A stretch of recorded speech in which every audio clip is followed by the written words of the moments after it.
I doubt you or anyone for that matter has read this entire 10,000 or so word masterpiece, The Ramblings of a Man Who Just Won't Let Go. But if you have, you'll be happy to know that after a few more random thoughts and maybe a couple of metaphors, I'm going to wrap this thing up. I feel like I've been given a new lease on life, like I've been given the gift of time. The things I used to extract out of a normal day, a normal week, were so minimal. But now I get so much more out of a day, or a week, or time in general. I get more out of things now because I appreciate things more than I ever did before. I get more out of one day now than I used to get out of some weeks. I'm going to get more accomplished in the next 10 years of my life than I did over the course of the past 30. I sent you an easel and blank canvas last summer, something I'd hoped we could fill with new memories. You may have no idea what I'm talking about, because there's a good chance you never got it. But that's me now. I'm a blank canvas. I've covered up what I was with a fresh coat of paint, a paint the color of sherry. Now I'm going to fill that canvas with a life full of better choices, a life that isn't wasted, a life that I can be proud of, a life that you deserve to be a part of. Every day is a gift, and I intend to take advantage of that gift. Yet another thing you've helped me to see. Not long ago, I was pretty sure I knew how my life was going to play out. I was going to die alone, just like you told me I would, and leave no legacy behind. I may still die alone. I hope not, but I can't presume that I'll ever be able to love someone else, someone that's not you. So yes, I may die alone, but I will leave something behind. I'll leave the people and places and things I touch better than I found them. I'll do that by being selfless, by thinking of others more than I think of myself, by being a true friend to people and a better listener. I'm sorry I wasn't a better listener to you. I truly am. I want to repeat something I've said many times. If I'd never met you, I would have never known what real love felt like. I would have never felt the need to change my life. What I did before you was a waste. Now I'm living. Now I'm alive. For as much as I don't have, for as many things as I've lost, it could be worse. There are people in this world who are facing much more difficult moments than I've ever had to face. People who did nothing at all to deserve the tragedies that have befallen them. People going through sickness, disease, abandonment. People that are getting the news of something tragic happening to someone they love at this very moment. Something they don't deserve, just plain bad luck, misfortune. My pain, my hurt, it was self-inflicted. It wasn't bad luck, it was bad choices. To me, that's a much easier thing to accept and deal with than being blindsided. I blindsided you. What you had to go through because of me was way worse than anything I ever had to go through. I know that now. I've always been a metaphor guy. I've used metaphors several times as I've rambled on and on with this thing I'm writing. Do you remember my candy store metaphor from way back when? Probably not, but I do. It was one of the first metaphors I ever said to you. When I pushed you away from me, I was like a balloon. Every ounce of air I had was gone. I felt like I was dying. Slowly, though, very slowly, that balloon, me, started to fill back up. It's not full yet, and it may never be. But when I think back to those moments of despair, of loneliness, of nothingness, it's nice to know my balloon isn't completely empty. That even though it has a rip in it, it's not useless. I'm not useless. And more than anything, I know the air in my balloon is good air, instead of the bad air that used to occupy its space. And that's because of you. Probably my dumbest metaphor ever, huh? Kind of like calling you my lobster, though I did steal that one from a Friends episode. I talked about dreams earlier, about writing things down I find myself dreaming about.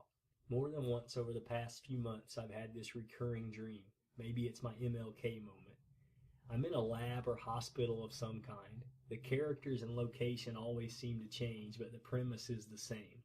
I see a man or a woman speaking to a doctor about feeling sad over the loss of someone. They're given a choice, sort of like my ridiculous hypnosis idea from last summer. They can push this red button, and they will instantly go from being depressed and sad to being happy and cheery. The only catch is every memory they have of the person that's bringing them this sadness will be gone forever. In their memory banks, it will be as if they've never met this other person before. All the moments together, the good and the bad, will be gone. from both of your minds. That's it. That's the catch. Sounds simple, doesn't it? In every dream, the people ultimately end up pushing the button. A few minutes later, they're shown a picture of the person that was erased from their memory bank. They never recognize this person. Later, I watch them walk out the door, and every time the person that was just erased from their minds is standing outside.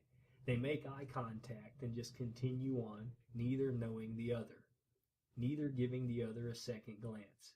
They both just smile. That moment always seals it for me, and I jump up and leave. It's always then that I say no. I would rather carry all the sadness in the world on my shoulders. I would rather have a hole in my heart big enough to drive a truck through than give up my memories and moments with you and the kids. Our moments are priceless. They're the most precious things I own. I would never trade them away, no matter how much hurt I feel. I hate that dream, by the way. I'm lucky, Sherry. Some people never meet their person. Some people will never know what it feels like to hear the words I love you being spoken by their soulmate. Some people will never know the feeling of a hug from someone who loves you, from someone you love with all of your heart. I may be sad, but I can't complain. To quote Leo, I got everything I need right here with me. I got air in my lungs, a few blank sheets of paper. I figure life's a gift and I don't intend on wasting it. You learn to take life as it comes at you, to make each day count. I've got everything I need, Sherry. Everything except for you, of course. I guess I finally had that epiphany you always talked about, huh?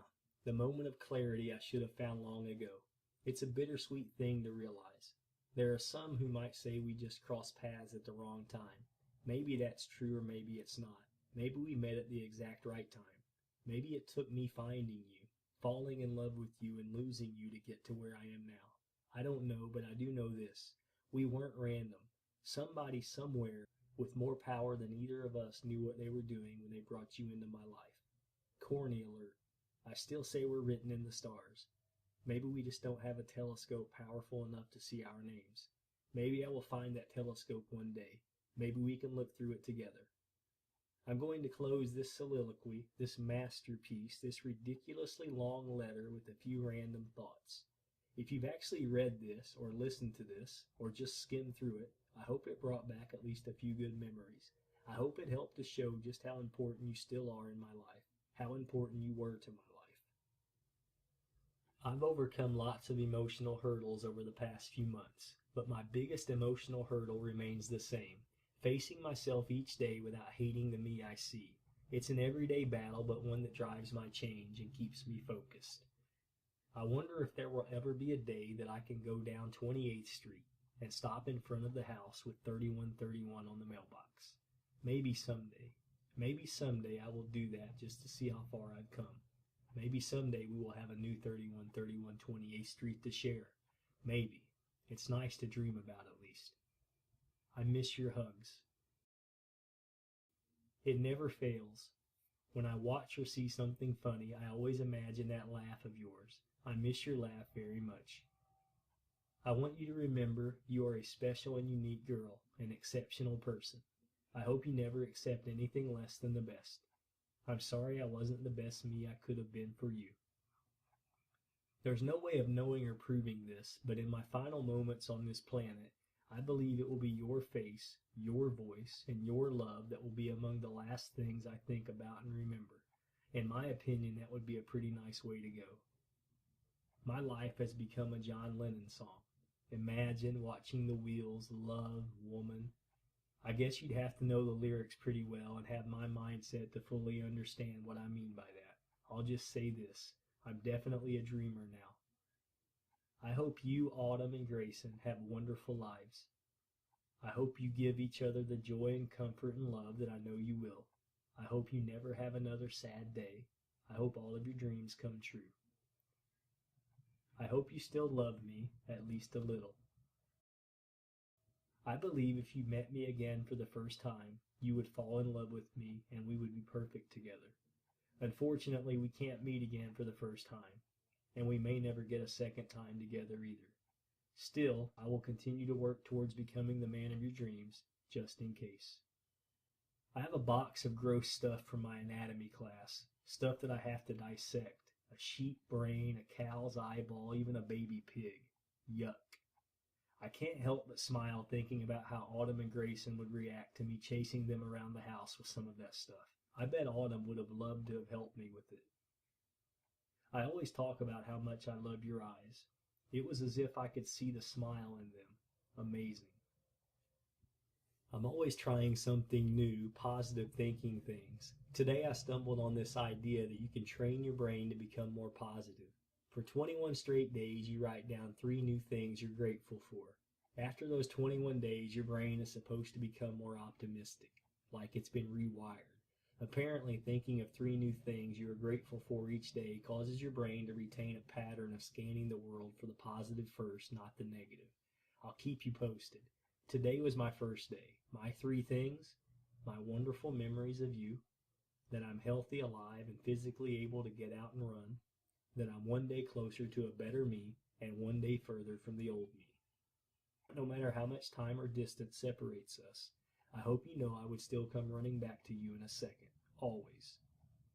I firmly believe when I whisper the words I love you, when I pray for your safety and happiness, that you feel it. Maybe in your subconscious, maybe just in a dream, but I believe you get the message. I believe that. And finally, in case you didn't already think I was a nut, I have these things typed out and handy so I can read them from time to time. I didn't come this far to only come this far. If you don't go after what you want, you'll never have it. If you don't ask, the answer is always no. Time is free, but it's priceless. You can't own it, but you can use it. You can't keep it, but you can spend it. Once you've lost it, you can never get it back. Don't waste it. Our minds change our behavior changes our outcomes. Begin each day with expectations. Decide that you must achieve your goals. Don't waste energy on hate. End each day with gratitude. Listen to something inspiring. Make peace with your past. Realize that you are responsible for your actions and emotions. Smile and laugh.